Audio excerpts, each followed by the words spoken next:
Good day. I want to talk about glimpses into the future and also daydreaming and the movies that are playing. So when I was a little girl, I loved to daydream. I loved to use my imagination. And what felt so good. We want to hear every word you have to say. Make a distinction for us. Daydreaming and using imagination, are they one and the same? That's what I want to know. Are they one and the same?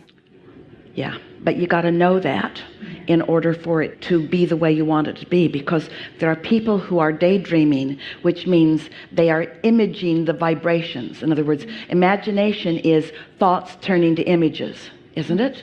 Vibrations turning to images. So let's define. Imagination is me being in the receiving mode of vibrations that I am in a place where those vibrations are turning to images. Feel the distinction between me receiving the vibration and me trying to create the images. This is the distinction we've been talking about in all these days, isn't it? Yes. And so the thing that always felt so good was daydreaming about playing with dolphins and whales. And so what I want to know is the first animal that I ever worked with was a hybrid of a dolphin and a whale. And I felt like there was this conversion of my daydreams when I was a little girl that just allowed for that to unfold that way. And so I'm getting these daydreams now, or these glimpses into the future of my dreams. So usually you say that your dreams are letting you know what's coming or what's active. Having a dream, a night dream while you're asleep, it's a form of manifestation because it's vibrations and thoughts turning to images. And it is an indicator of what you've got going on vibrationally. Mm-hmm.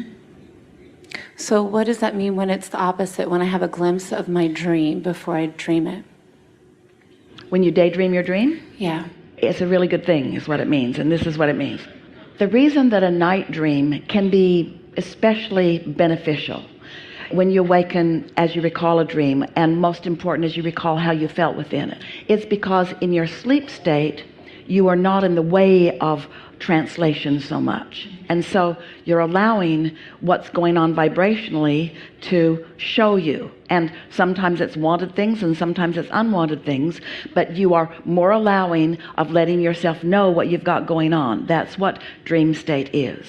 When you are having a daydream about what's coming in your night dream, it means you're tuned into that frequency. It means you don't need to be asleep in order to be resistance free. That's why we say it's a really good thing. And that's why we're encouraging you all to give yourself time, 15 or 20 minutes, 30, not more than that. You're such gluttons. And quiet your mind, and know your mind is quieted because you've practiced it and you know the feeling of that. And then sit in that state of non-thought, and don't try to think about anything. Just enjoy the non-thought, and then watch the movie when it happens. And as you allow yourself that experience more and more and more and more, then you've practiced the state of wakeful receiving. Oh, wakeful receiving. Esther's in a state of wakeful receiving right now. She's awake. Her mind is alert.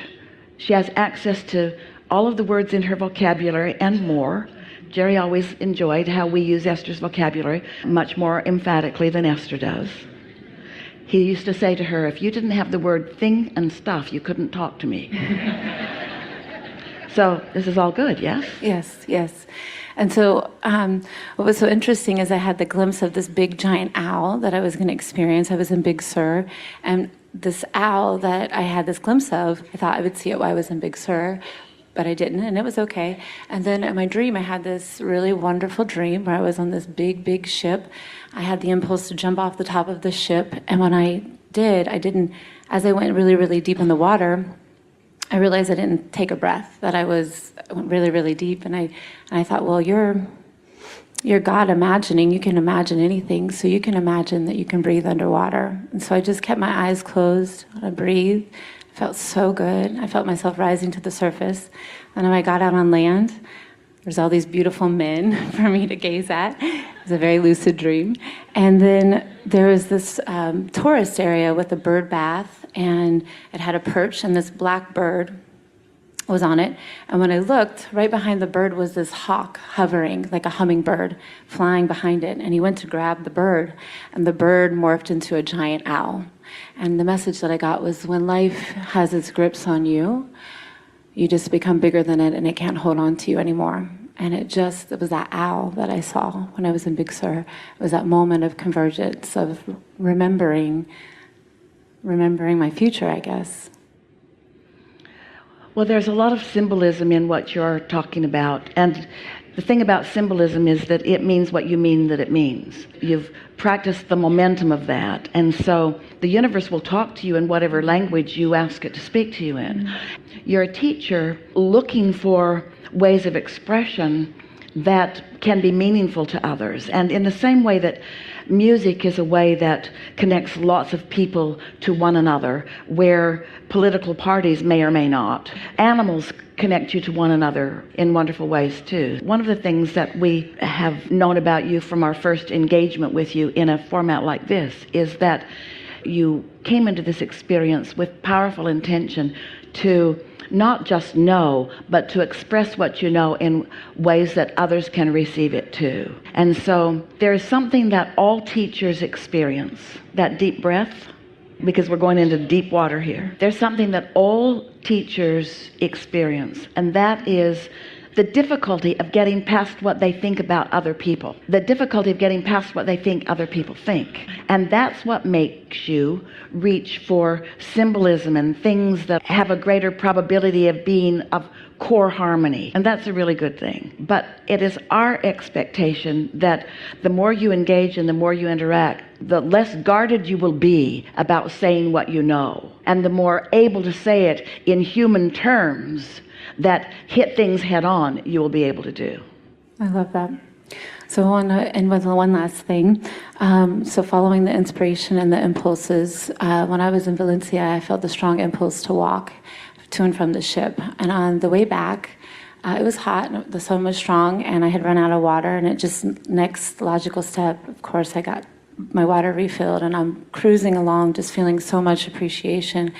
And this really beautiful hummingbird-like creature flutters around, and it was really unique in that it had like a hawk tail, a hummingbird flying like a hummingbird. It had like a long beak, tongue, but it had like a butterfly wing additional to it. It was very different. And so I looked it up, and I found out that it was a hummingbird moth hawk, or hummingbird hawk moth. Never heard of anything like that. And I just thought, that's like 3 of my favorite alignment symbols all in one. And it just reinforced. Well, you're blending dolphins with whales and hummingbirds with hawks, and just asking of the universe to bring you whatever you want. Why? Because I want it. Because I want it.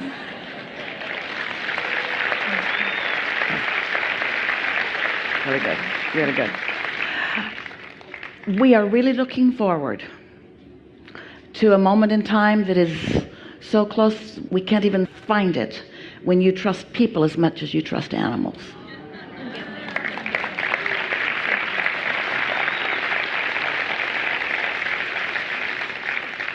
They are blending together in all kinds of weird and unique ways, aren't they? Beliefs and knowing and attitude and so on.